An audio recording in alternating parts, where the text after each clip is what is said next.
alimentaire, elle est très liée, et on pourrait discuter 2 heures de cause et effet à la transition agricole et à la manière de produire les aliments, sachant que moi je pense qu'une partie de la réponse se trouve dans la transformation des matières premières agricoles, parce que c'est mon métier. Mais les deux sont intimement liés. Et voilà, cause et conséquence. Si on change des pratiques agricoles, on change forcément aussi des pratiques alimentaires. Et réciproquement, s'il y a une demande d'évolution dans les pratiques, la transformation et la transition agricole existent. Les deux étant dans un environnement de transition écologique, énergétique, gaz à effet de serre et autres. D'accord. Est-ce que vous pensez que la diminution de consommation de viande rouge est l'enjeu principal de la transition alimentaire? Oui, non? Ah oui, non, c'est trop binaire, ça, c'est compliqué. Oui, si on écoute et si on lit toutes les prospectives qui ont été produites, qui disent bien que réduire la consommation de viande rouge a un impact direct sur les questions climatiques et de gaz à effet de serre et d'énergie, et donc ce que je mets en transition écologique. Mais en même temps, on voit beaucoup d'études qui montrent que les classes sociales évoluant dans un certain nombre de pays, la consommation de viande augmente, quelle que soit la nature de la viande en question. Et donc, on voit que derrière, il y a des comportements sociaux, collectifs ou individuels qui sont plus complexes que simplement la prise en compte d'une transition écologique. Et puis, on peut dire oui si on écoute ce que disent aujourd'hui toutes les études épidémiologiques, c'est des relations entre un certain nombre de maladies type cancer ou cardiovasculaire et consommation de viande rouge. Voilà. Après, il y a des débats dans lesquels moi je ne rentrerai pas, je ne me sens pas spécialiste, je me sens simplement lecteur de ce qui se dit. Mais en tout cas, tout concourt à dire qu'il faudrait réduire la consommation de viande rouge. Ne serait-ce que pour l'élevage, par exemple, l'élevage des animaux. Par exemple. Qu'est-ce qu'on fait de l'agriculture s'il n'y a plus d'élevage à côté? Oui. On remplace ce qui vient de l'élevage, ce qu'on peut appeler les déchets de l'élevage, mais qui sont des nutriments par rapport à la terre ou à d'autres, par quoi? Par des phytosanitaires chimiques. Ça m'étonnerait que ce soit la direction la plus pertinente. Absolument. Donc je pense que c'est compliqué. Bon. Et est-ce que vous pensez qu'on peut parler de l'éveil des consciences alimentaires aujourd'hui? En France ou dans un petit pays d'Afrique? Oui, c'est bonne... les deux. En France ou dans les pays développés, je pense que c'est sûr, parce que on le voit par toutes les manifestations autour des questions écologiques et environnementales, où il y a un éveil des consciences. On le voit parce qu'il y a des chiffres de plus en plus importants qui sortent, enfin significatifs qui sortent, qui traitent de la vitesse d'évolution des comportements alimentaires. La tranche 25-35 change considérablement de mode d'alimentation. Il y a une acceptation quand le gouvernement passe une taxe sur les sodas. Finalement, tout le monde l'accepte sans aucun problème. Est-ce qu'on l'aurait accepté de la même manière? Est-ce qu'elle serait passée déjà il y a 15 ans? Je crois pas. Donc oui, il y a tout un tas d'éléments qui concourent aujourd'hui à montrer qu'il y a une évolution des comportements.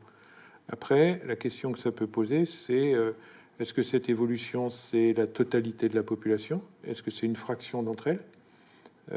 Est-ce qu'on est en train de construire un différentiel, le on étant la société, les comportements de tous, un différentiel d'équité par rapport à l'alimentation? Le message sur le bio, il est très accepté, il fonctionne bien. Le message sur les circuits courts fonctionne bien dans nos pays. Mais voilà. Dans nos questions. Oui. Mais c'est moins vrai dans d'autres. Versus...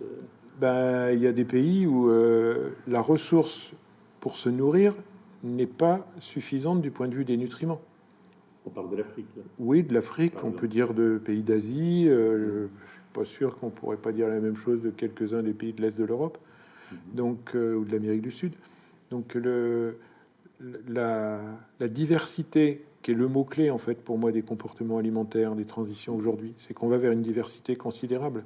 Nous, on la regarde à l'échelle de notre pays, mais elle est encore plus importante à l'échelle de la planète. Et elle est antinomique avec la notion de mondialisation, de globalisation. Moi, je pense que la clé, c'est la diversité des comportements. Mais il y a des endroits dans le monde où on n'a pas de quoi se nourrir aujourd'hui. Même si plein de chiffres disent qu'il y a la capacité à nourrir les 10, 11, 12 milliards que nous serons en 2050, ça ne veut pas dire qu'on a cette capacité partout dans le monde de la même manière et avec la même qualité ou la même correspondance à l'attente de ces populations. Est-ce que vous pensez que enfin, là, pour ici, les industriels de l'agroalimentaire vont dans ce sens? En font-ils assez pour favoriser la transition alimentaire? Alors, le message qui traîne partout dans la tête de tout le monde, c'est qu'ils n'en font pas assez. Bon. Est-ce qu'ils sont sur la bonne voie? Il y a des éléments paradoxaux. Moi, je me souviens d'avoir fait une conférence il y a 20 ans en Russie. On était plusieurs. Et un des exemples qui avait été pris, c'était une des industries françaises pour montrer les progrès considérables qui avaient été faits sur l'eau et sur l'énergie. On n'appelait pas ça développement durable, mais n'empêche que les progrès étaient énormes. Et on pourrait y ajouter tout ce qui est maîtrise des pertes, des déchets, des coproduits, comment ils sont recyclés, réutilisés. Et le deuxième élément, c'est que dans une conférence il y a 2 ans, j'ai entendu un grand patron de la R&D d'une des grandes multinationales alimentaires expliquer que 75% de leur énergie était mise sur la reformulation des produits. Et ils reformulent les produits pour tenir compte d'éléments nutritionnels, d'éléments d'évolution de comportement, de nature des attentes, parce qu'ils veulent vendre. Donc ça, c'est en cours. Est-ce que c'est assez... Est-ce que vous pouvez préciser reformulation? Reformulation, ça veut dire qu'un aliment qui existe, on va en changer sa formulation pour enlever... j'ai vu une pub hier des produits uniquement... Enfin, pour n'avoir que des produits issus d'une ressource agricole maîtrisée, donc plus d'ingrédients, plus d'additifs, plus de composés qui seraient exogènes à l'aliment en question. On va reformuler pour enlever du gras, du sucre et du sel, puisque sur des questions de transition de santé, c'est un élément important. Mais en même temps, on garde le goût, on garde des propriétés, on garde la capacité à conserver le produit longtemps. D'accord, on est bien dans le contenu, on n'est pas dans le marketing. Non, on n'est pas dans le marketing, on est vraiment dans le contenu, avec le problème qu'une partie de ces innovations, de ces reformulations sont non visibles. Elles ne seront visibles que par le message qui va accompagner l'emballage ou le discours marketing. Donc ça, c'est très compliqué. Donc il y a beaucoup de choses en cours dans l'industrie, mais tout à fait de manière synchrone. Il faut se poser la question aussi, dans le cas de la France, de tout ce qui est lié à l'artisanat alimentaire, l'ensemble des métiers de bouche qui bougent aussi considérablement, qui changent ses pratiques. Mais une question associée, enfin, le fait que ça change est une évidence pour moi. On le voit vraiment beaucoup. Est-ce que ça change assez vite? Est-ce que ça change toujours dans le bon sens? Ça, c'est 2 questions qu'il faut regarder et pour lesquelles il n'y a pas de généricité de réponse. Il y a des cas où on pourrait sûrement changer beaucoup plus vite, mais pour des raisons de stratégie d'entreprise, économique, de poids social. Voilà, c'est plein d'hypothèses. Je ne tranche pas en disant que c'est ci ou ça. Ça ne va pas aussi vite que ça pourrait. Et puis il y a d'autres cas, ça va infiniment plus vite et sans que personne n'ait prédit que tel ou tel produit pouvait changer ou qu'il y ait des innovations qui soient proposées rapidement. Vous avez un exemple? Donc, non, je pense que l'exemple le plus marquant, c'est l'évolution de tous les produits de type très formulé, plats cuisiniers, tous ces produits-là qui changent, qui sont, qu'on met dans les produits. J'aime pas la notion d'ultra transformé, mais qui sont quand même dans cet ensemble-là de produits qui sont très pensés, très construits et qui résultent d'assemblage de plein de matières variées, comme on le fait à la maison, mais avec des contraintes différentes, puisqu'il faut en plus que le produit se conserve, soit facile à utiliser et réponde à tout un tas d'autres attentes du consommateur. Peut-être, pour revenir à la question du comportement, c'est ça le comportement qui va changer demain, celui qui est devant nous. C'est que la nature de l'attente du consommateur, elle va être différente. Elle sera peut-être d'accepter d'en faire plus par lui-même. Elle peut être d'accepter de conserver moins longtemps un produit, de ne plus avoir de chaîne de froid, comme on l'a aujourd'hui, si on regarde les questions d'impact environnemental, c'est une des dimensions considérables de l'impact des aliments. Le transport, bien sûr. Transport et puis à la maison. Oui. Pourquoi on garde certains produits 15 jours dans un frigidaire?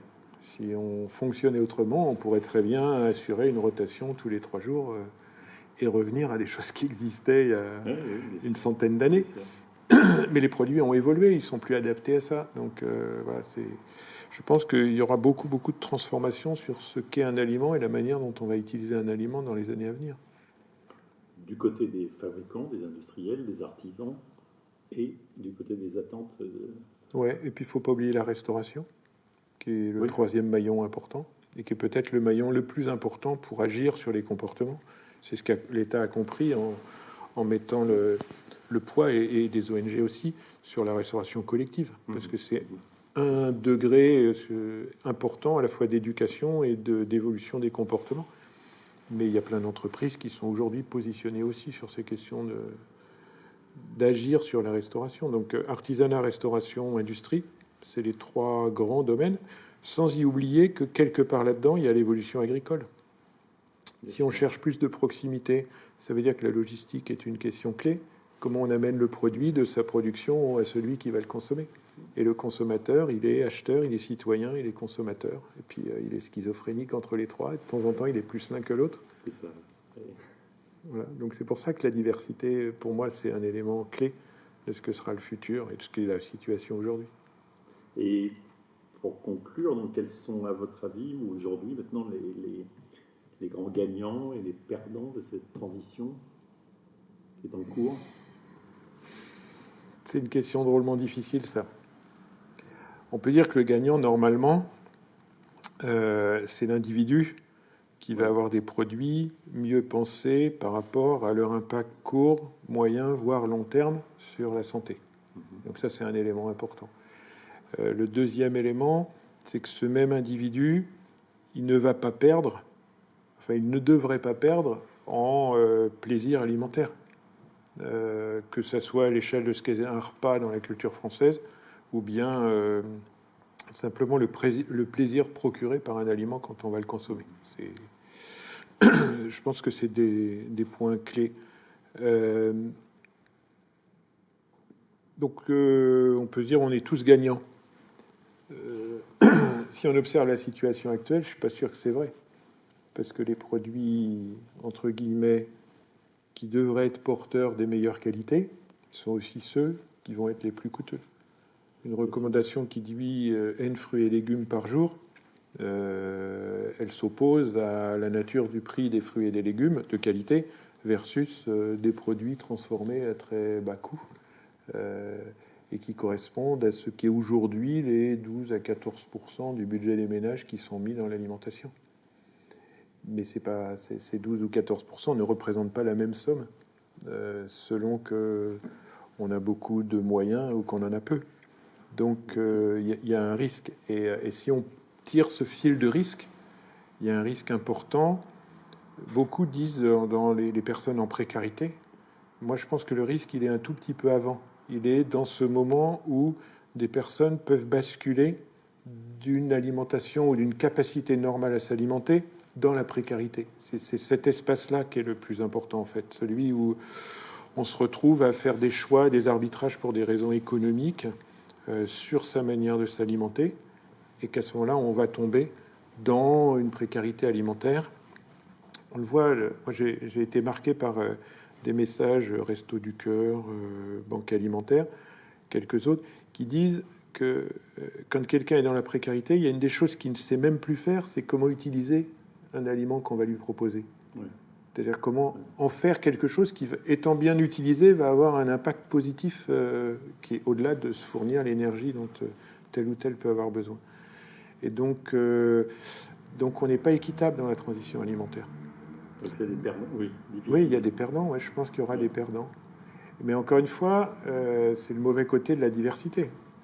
La diversité, elle s'applique aussi sur ces questions-là. Donc, comment une politique publique, comment une politique industrielle, d'entreprise privée, comment des mécanismes d'éducation scolaire ou autres comment des mécanismes de solidarité aussi, qui sont des choses qui fonctionnent très très bien en ce moment sur l'alimentation. Comment tout ça, ça compense, ça accompagne ces mécanismes de transition pour qu'il y ait le moins de laisser pour compte sur le côté du chemin. Voilà. Il semblerait qu'il y ait jusqu'à 40% d'obésité dans des zones sensibles, par exemple. Oui, oui, ça, il y a beaucoup de chiffres qui montrent que l'obésité, elle n'est pas du tout dans les... elle est très inégalement répartie, on va dire comme ça. Voilà. Et elle n'est pas uniquement vers ceux qui sont capables de très bien se nourrir. Oui, mais l'obésité, on le voit on est capable de l'observer sur des temps courts. Le changement d'une population qui n'aurait pas d'obèses via son comportement alimentaire vers une population qui a des obèses, je crois que c'est en Crète, où par le régime crétois ça a été observé, c'est moins de 10 ans. Donc c'est un temps extrêmement court. Mais ce qu'on ne sait pas observer aujourd'hui, et ce qu'on saura demain, c'est comment des changements ont généré à 20 ou 30 ans des modifications qui peuvent donner lieu à des maladies ou une prévalence d'un certain nombre d'autres pathologies qui ne sont pas que liées à l'alimentaire, mais dont c'est un élément contributeur.